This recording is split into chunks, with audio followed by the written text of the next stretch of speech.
This edition of MacVoices is sponsored by Smile, the makers of PDF Pen, PDF Pen Pro, PDF Pen for iPhone, PDF Pen for iPad, PDF Pen Scan Plus for iPhone and iPad, Text Expander Touch, and Disk Label. Find out more about all their great products at smilesoftware.com. Welcome to MacVoices. This is the Talk of the Mac community. I'm Chuck Joyner.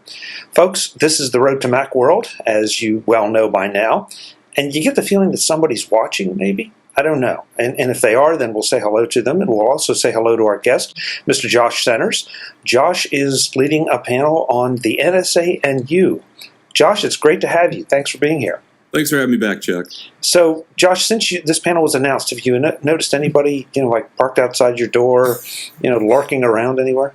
Well, just before we started recording this, I had some internet problems. And I actually had something really strange happen recently. This is sort of related to the Apple TV book. I couldn't access Hulu or ABC on the Apple TV anymore. And I contacted both the companies, and they said I was behind an anonymous proxy. And it took me a few days to finally convince them that, no, I am not. It's the IP address Comcast has assigned me. So, I don't know, yeah, some funny stuff in the neighborhood. I don't know. So if this is the last time we ever talk to you, Josh, it's been a pleasure. I may not make it to Macworld. I may be on a no-fly list already. There's no way to know. Now, we're having some fun with this, but this is some pretty serious stuff, and I think it's very intriguing that you're doing this panel at Macworld. So I guess before we get to some of the other things, why the NSA and You at Macworld? Is it just because we're all technologists and this is an issue for technologists?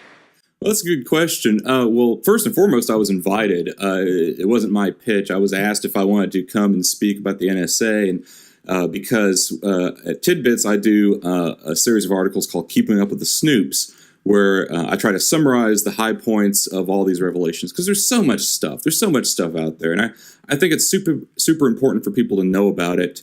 But it's hard to keep up with, right? Because there's just so much.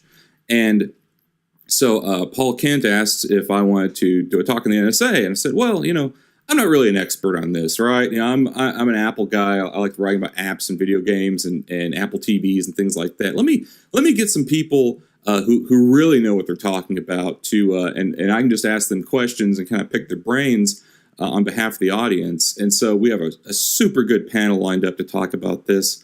And the reason I agreed to do this, I wasn't intent on speaking at Macworld in the first place, but I think it's an incredibly important topic for everyone, not just technologists, but everyone. And the more we can make people aware of what's going on, the better, because people deserve to know what their government is up to. And I think as far as it relates to Macworld, we know for a fact that the NSA has approached. The NSA and other agencies have approached Apple wanting information from users, wanting to tap into people's accounts. We know that Apple, among others, has been, their backends have been tapped by the NSA and other agencies. And, Apple actually paired up with other technology companies asking for reform. So this is to me, it's a key issue for Apple users. And we also know that the NSA has the capability to hack into people's iPhones, install malware in the iPhones. So these are key issues. And I think one of the issues, one of the questions I want to ask the panel is, can we trust Apple? And if so, how much can we trust Apple? Because these legal orders that these technology companies receive, they haven't been allowed to share them. That's changed somewhat, but it's how far can you trust a company when they're legally silenced? So it's a tremendously important issue, and I want to get the word out about it, and I want I want the Macworld audience to hear from some people who really work with this stuff every day and are deeply embedded in this sort of activism and journalism. Josh, first of all, you say that you're an Apple guy and you like to write about video games and apps and all that, but judging from your Twitter stream, this is more than just something that, okay, somebody called me and asked me to talk about it, so I'll start looking into it. There's a bit of a passion in there somewhere, and that's what I'm trying to get to. Is it just something you've always been interested in, or do you have a particularly strong feeling about it? I have always been suspicious of authority for a long time. Even when I was a kid, I was always the one who I would get blamed for things that I didn't do. By school administrators. I was always getting in trouble for just silly stuff, and so that's sort of instilled in me a natural distrust for authority, which I feel has been vindicated in some ways. As a prime example of why I'm not terribly trusting of governments. In the UK, they've enacted a pornography internet filter, quote unquote. It actually blocks a lot of political things as well, of course. But the guy responsible for setting that up under Prime Minister David Cameron got arrested for possessing child pornography. So we see things like this all the time, where people in power inevitably abuse that power. I have a very strong libertarian streak. I'm not some anti-government. No, I think the government can be a force for good, but it has to be kept in check, and people should be able to do what they do freely as long as they're not hurting others. If it makes you feel any better, sometimes I get a little bit of the paranoid tinge myself because David Cameron's situation. Yeah. You look at that. Julian Assange, was sort of taken down or had a lot of doubts cast upon him by a situation that, basically was only confirmed by one person, maybe two. Mm-hmm. It does seem kind of coincidental that some of these things come back and bite, and they do so at an emotional level for the general public.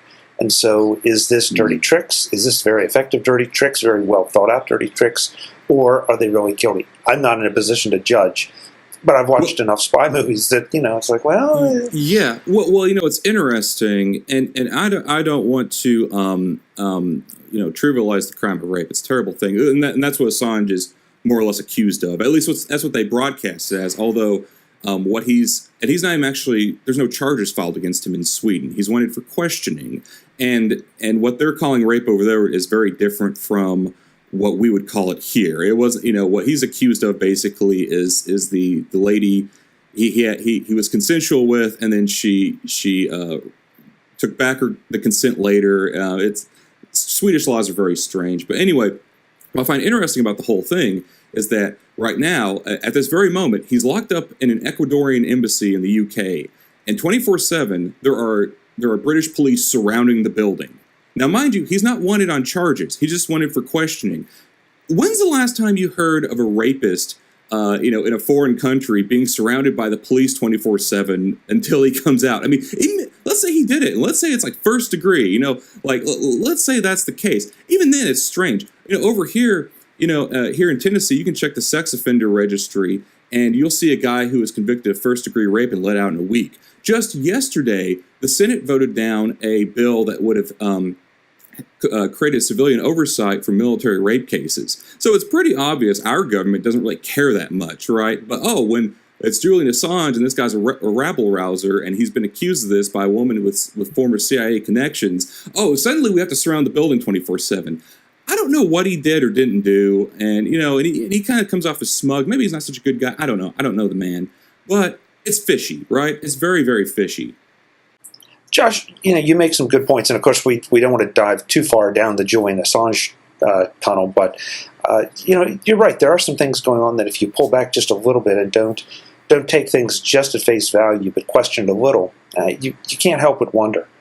But let's slide back to your panel a little bit, and then excuse me. There was one of the points you brought up earlier that I wanted to just touch on, and that is you're questioning whether we can trust Apple, but isn't there a larger question of whether we can trust Google, Microsoft, any of these big players, or is Apple in some unique position, or are they just all part of what could be a potential problem? It's a two-pronged thing, right? Because on one hand, there's a certain amount of things they can't control, and the question on that prong is how much can we trust our government? Because there's all these secret laws, secret court decisions, secret court orders. Well, why do we need secret court orders? That's another question that I think is very well worth asking. But that's the first prong, is how much can we trust the government and these secret laws they set up. The second prong is how willing are companies to go through with this. I get the feeling some companies are more resistant than others. It seems to me that Apple has been more resistant than some, but maybe not as resistant as we would like. For instance, there is a a spy lock motion that was brought up in the last shareholder meeting. It was brought up by an activist investor, and it was voted down. And basically what that would have done, provided for a number of things, but it would basically was hardened Apple's defenses against the NSA and other spy agencies, and it was voted down. I think there's more Apple could do in that regard, but how does it compare to what Google does? How does it compare to what Yahoo does or Facebook? I don't know. Of course, part of the problem is that Google especially, because Google's whole business is profiling us to sell ads. Their entire business is spying. So even if they're unwitting accomplices, they're still accomplices. And even Apple, to a lesser degree, because they have iAd. They have the iCloud. We keep our a lot of us keep our stuff in iCloud. Can we even trust the cloud? That's the thing. But like any security, it's a series of trade-offs, right? Sure, you can keep your calendar just on your local machine, but now you can't sync it with the other things as easily. So and I deal with that every day. I still use Google Chrome on iOS and on the Mac because for me that's the best option. It works the best. Just like I use Gmail. Am I comfortable with that? No, but at the same time, I also kind of figure, well, if the NSA or whoever wants to get in my email is horribly insecure. They're going to get into it no matter what I use, and Gmail is the best option for me. Maybe some of our panelists will change my mind. Maybe I'll start PGP encrypting everything and all that. But I've tried doing that stuff, and it's it can lead to problems. Most people, because PGP, you have to train the other person how to use it, and it's not an easy thing to use all the time.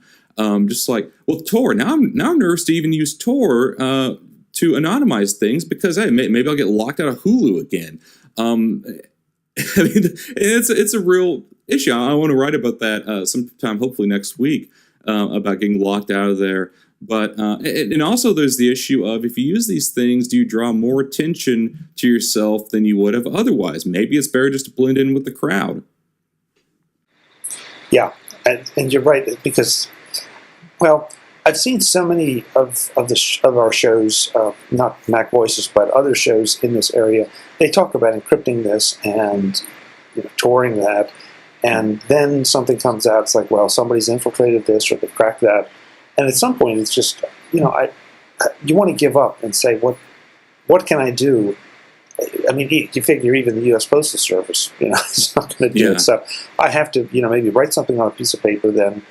Get on a plane and hand carry it. That's the only way you're going to be secure, and even then, I'm not so sure. Yeah, so, unless the TSA takes it.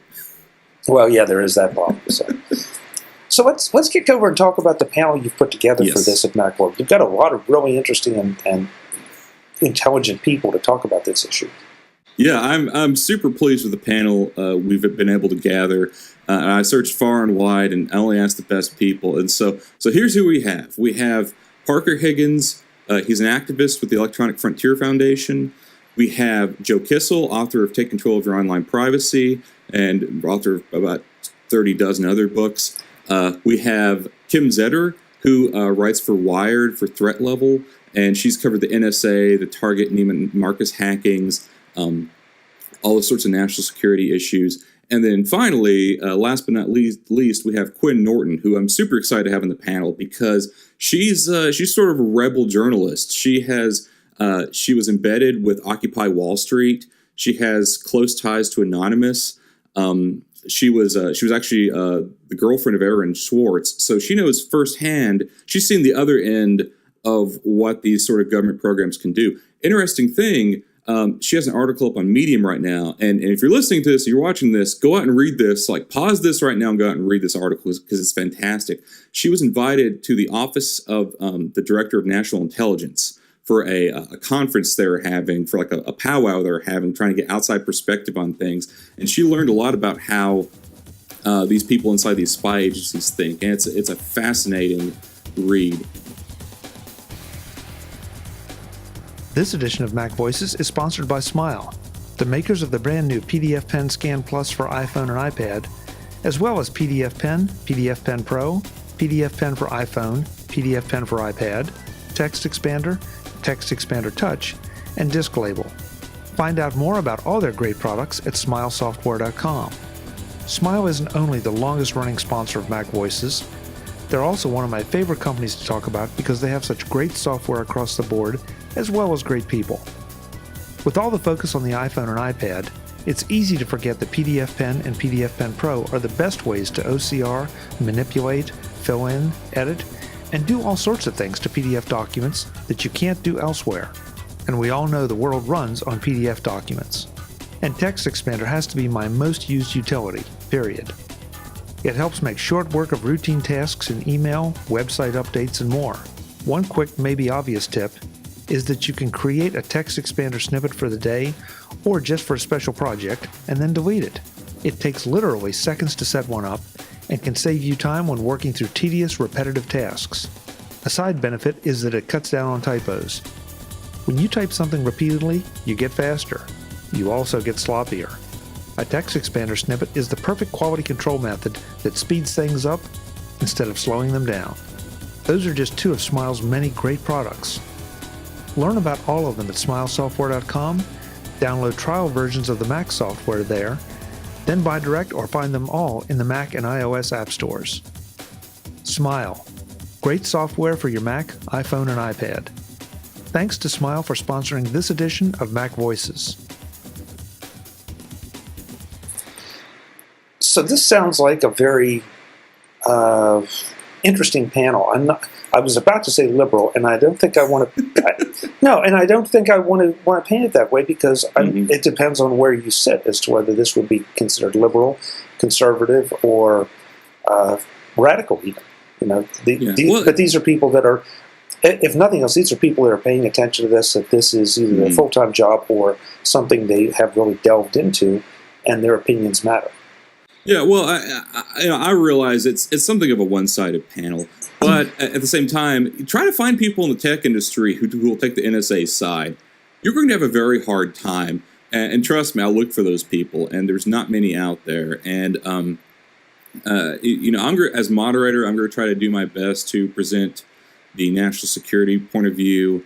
I think Joe Kissel will be a lot more moderate than some of my other guests. Him and I have actually had some arguments, more like debates, I wouldn't say arguments, on the Tidbits staff list about various things with this. So I think he'll provide some interesting debate.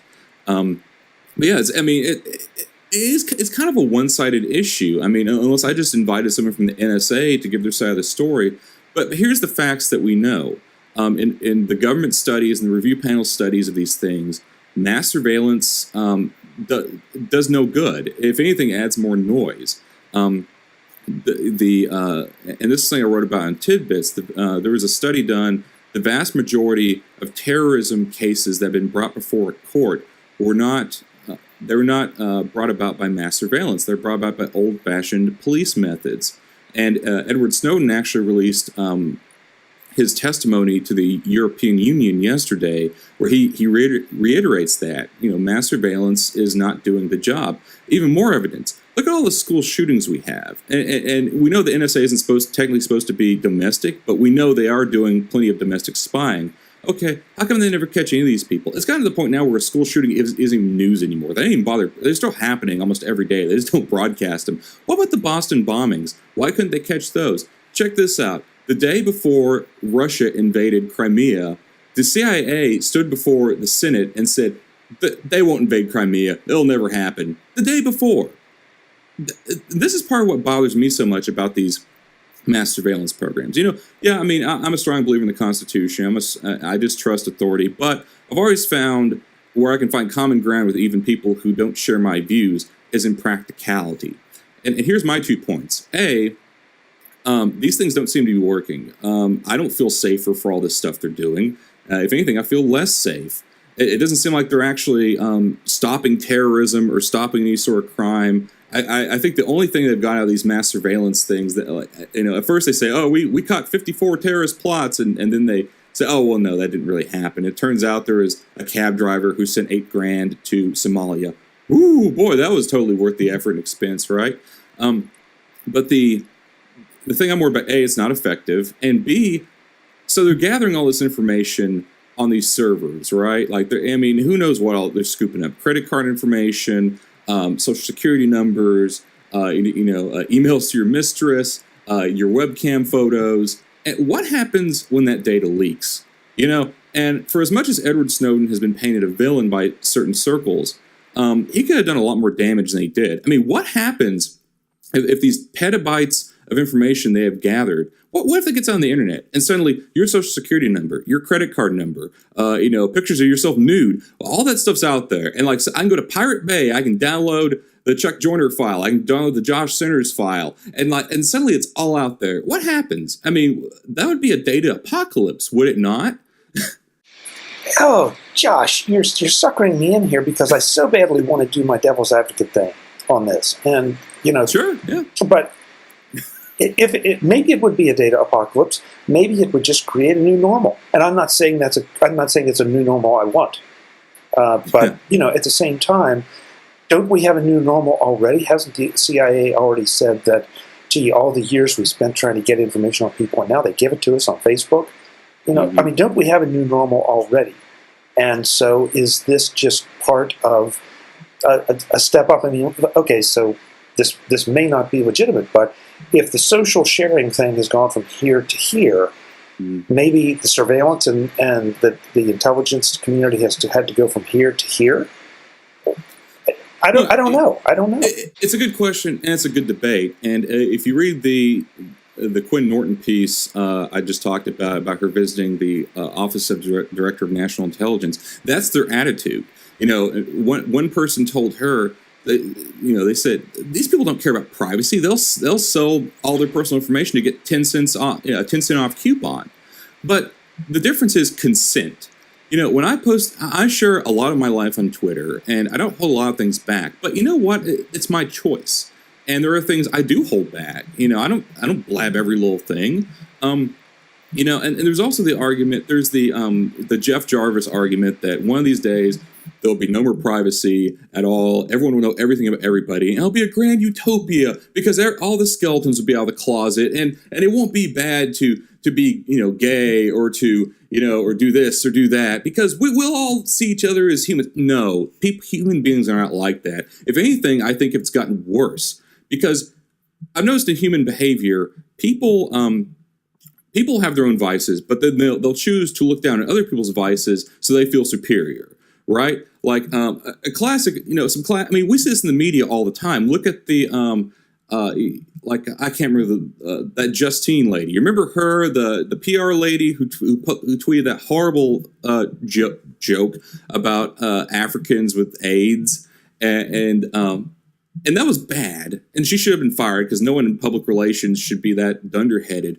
But she was literally chased around the world by the internet and harassed and sent death threats. And that's not right. That's not the appropriate response. That's not a civilized response to things. And we see things like anytime anyone admits to saying something off color, like I'm not a fan of Paula Deen, but there was this huge outcry over her. Admitting to saying a racial slur a long time ago. Now, she's got some other stuff. People didn't focus on as much that I thought was shady. But, the point being, in the Alec Baldwin thing, right, where, people were, it took a while for that to get going. He actually threatened a guy over Twitter, and that was ignored for a long time. But it finally just came to a head because he kept saying these homophobic things. But the thing is, we all say off-color things. We all say inappropriate things sometimes. We all, especially when we're younger, no one's perfect, and no one's perfectly politically correct all the time. And I'm of course I'm in the South. I hear politically incorrect things all the time, and people don't think twice about it. But I've traveled around, and even then, I hear things all the time. But I think someone could be offended by that, even if you're not even thinking about it that way. But the thing is, we all have ammunition that can be used against us. I'm sure if you wanted to, you could dig through my tweets and probably, cause some huge outrage. You could do that with anybody. And that's the scary thing, right? Is that, we're getting to a point where no one will be able to share any free thought and say anything freely because it all could be potentially exposed. That's not a future I particularly want. I want people to feel like they can be free and open and speak freely, but the fact is human beings are super judgmental, especially the ones with things to hide. And I just don't see that Jeff Jarvis utopia ever happening. Privacy is needed more than ever. And Quinn Norton, again, in that article I mentioned, her response to the lady who was saying people will sell themselves out for a 10-cent coupon, she said, no, people care about privacy. The issue is we haven't yet adapted to living on the internet. We haven't yet adapted new cultures and norms because things have changed so fast. And I think that's true. I mean, there's a new social media sort of thing, new social media movement happening, every year. It's something new all the time. And we're still getting to grips with that. Like, what is good Twitter etiquette? What is good Facebook etiquette? How do you protect your own information? What is the creepy line? That's one of the things Google likes to talk about. Well, we like to get up to the creepy line and not cross it. But what is the creepy line? And that's one of those things I think Google's trying to find out. I think with Glass, they're starting to find out somewhere where that creepy line is, because people just don't seem terribly... they don't cotton to people wearing computers with cameras on their faces, So these are all new things that we're having to learn. I think even, if we break that theoretical, that singularity point, right, where like technology becomes so crazy we can't keep up with it, we'll still have a desire for privacy. We'll still have a desire for basic human dignity, and I don't think that'll ever go away. And I think that's something that's deeply ingrained in us. And I don't see that changing from generation to generation. It's not a fashion trend. It's a part of us. And so the question will be, always the question going forward will be, how do we adapt and how do we keep our dignity as humans, in an age of pervasive technology? Oh, Josh. You got to come back. Well, yeah, send your emails to Chuck. Thank you very much. Yeah. And Chuck will send them right on to info@nsa.com and also Josh at Tidbits. No, you got to come back because I would love to debate these things with you. There's so many things you said in there that I think are great points. I also think that norms are changing, and that doesn't excuse someone from trying to plant a camera in my home or look through my window. There's no question about that. But I do, I really do believe that there are bad guys out there, and it's trying to find that line between people being offended, which is something that I think nobody wants to be offended, but it's a far cry from somebody being offended to somebody trying to bomb your house or your place of business. Well, I'm not pro-terrorism at all. I know that. I want to capture these people, but my belief is, and I believe what the data has shown, is that we can do this. We can capture these people without stripping humans of their dignity, and we can do it constitutionally. And in the vast majority of cases, in fact, it seems like most cases, we have done so. We've had people in the government argue that torture is necessary, or enhanced interrogation. But the truth is, it's not effective, and it's funny. There's actually a huge fight right now. Now, to give an example of how out of control these agencies are.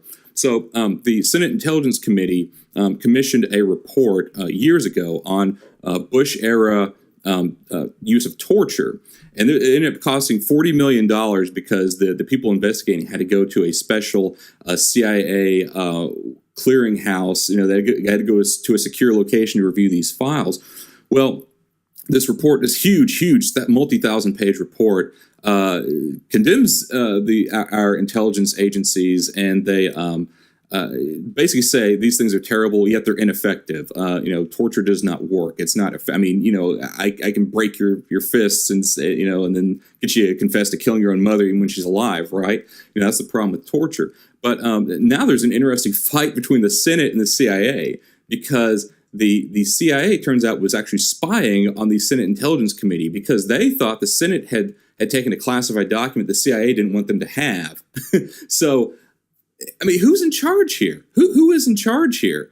It's a legitimate question. Why is it that Obama in 2007 was railing against warrantless surveillance, warrantless wiretaps, and talking about how, we're going to catch terrorists, but we're going to do it constitutionally. And then here we are years later, and he's trying to defend these things that he said he was going to tear down. Why is that? Who is in charge? The questions are worth asking. Josh, we could go on about this for a long time, and I hope you'll come back sometime, because it is fun to debate this. I think clearly the one thing that we can all agree on is that there is a lot of passion behind all of these arguments, and there's a lot of stuff to be discussed. So let's end with this. The folks that come to your session, what are they going to take away? Are they going to be witness to or possibly participate in a debate about this, or do you have practical things to say about it, or is it just more of almost an awareness kind of thing? Well, it's a little bit of everything. I'm going to start with some just basic questions. I'll have I want my panelists to give an overview of what they feel the high points are, and to answer the question of, should common people be concerned, and then I want to move into I definitely want to spend a good chunk of time during the panel on what you as a common person can do, and I want to tackle that from three angles, both politically, legally, and technologically. And I think there'll be some interesting debate there, because I know Quinn takes a lot of measures to secure her privacy. I'm sure Parker does as well. I'm sure Kim does as well. I'm sure any journalist who covers these does. Of course, we'll have Joe Kissel there, who has written extensively about Mac privacy, encryption, things like that. So, and he has a lot of practical knowledge for the average Mac user that I think will be enlightening. Also, I do want to take audience questions. I don't know if I'll do that directly, but you can tweet them to me at jcenters on Twitter, JCENTERS. I also have a special hashtag set up for the panel. It's MWNSA. So during the panel, if you want to tweet things, that hashtag, comments, questions, whatever, I'll try to keep an eye on those and respond to those as they happen. But yeah, absolutely. I want people's input. So if you have something you want to hear from the panel, let me know, because we have one of the best possible panels to discuss this stuff. And if you're pro NSA and you have legitimate points you want to make or want to ask, or hey, if you're in the NSA, send me an email. You know where to contact me with your questions. I hear a knocking at the front door, Josh. It's more like a pounding. Oh, yeah, they're the battering ram. Yeah. Well, I must say, the NSA needs to get a little better at their technological stuff, because they've been tapping into this broadcast. And folks, if you can't tell, we've been fighting the bandwidth issues a little bit, and so hopefully I can have it make sense in post and make it something a little bit listenable. But Josh, yeah, it's really interesting. I do want to clarify one thing, though. You say that people can tweet you questions. Are you talking about tweeting during the session, or are you talking about tweeting before the session, maybe in response to this interview? Yes, you can do both. So yeah, by all means, send me your tweets, your questions, comments, concerns, what have you, and I'll do my best to work those in. Great. Josh, it's a pleasure as always. I have an idea we're going to be revisiting this quite a bit. All right. Well, thank you for letting me on here. We should do a panel on this. That could be fun, like a MacVoices panel. That could be fun. I don't think there's any question. I think after Macworld, we'll see how your session goes, and if we can still find you, we'll do it. If I'm able to fly back from San Francisco. Yeah. So if we never see you again, Josh, thanks a lot. I do hope you make it to San Francisco. It was nice knowing you, Chuck. Folks, I'm Chuck Joyner. That's Josh Centers. I've said it every time. We're going to be both in San Francisco for Macworld, iWorld. We hope you will be there too. I think Josh's panel is going to be a very important one, a very interesting one, and I'm anxious to see how it turns out. Until the next time, thanks for watching. Visit MacVoices.com for links, show notes, to subscribe, to connect with Chuck on Twitter, app.net, Google+, Facebook, and LinkedIn. Subscribe to our weekly newsletter, the MacVoices Dispatch, to stay up to date with all the latest MacVoices news from our front page or at MacVoices.com/newsletter. Advertising and sponsorships handled by Backbeat Media at BackbeatMedia.com.